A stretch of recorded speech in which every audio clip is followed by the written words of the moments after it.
Inilikas naman ang aabot sa 100 pamilya sa may kawayan lalawigan ng Bulacan. At dahil din yan sa pagbahang umabot ng hanggang dibdib. Mula sa may kawayan Bulacan, nakatutok live si Mama Alegre. Bam! Mike, kung may kalbaryo, ang mga taga-barangay Calvario dito sa may kawayan Bulacan, ito daw yung madalas na pagbaha tuwing tag-ulan.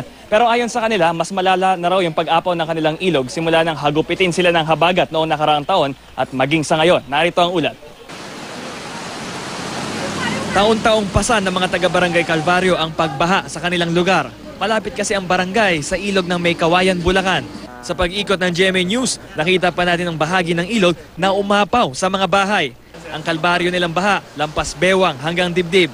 At sa ilang lugar, lampas tao na at hindi basta-basta nararating ng bangka.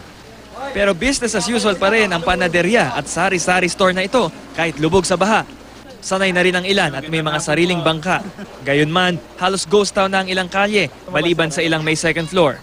Nakalikas na raw kasi ang maraming residente sa Calvario Elementary School.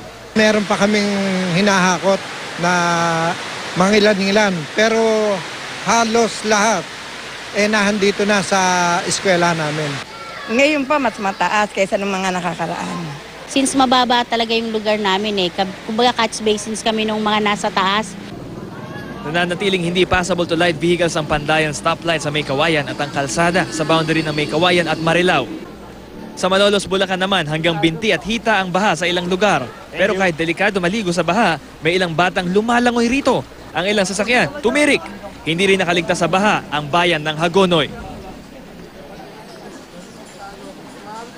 Mike, ang nakikita ninyo ngayon sa inyong mga TV screen, ito yung bahagi ito, kalye ito dati rito sa May Kawayan. Pero dahil sa ulan, mistulan naging pier, dito nilalagay yung mga rescue boats habang nagliligtas sila ng mga stranded na pasahero doon sa malalalim na baha. Yan ang latest dito sa May Kawayan. Balik sa'yo, Mike. Maraming salamat, Mama Alegre.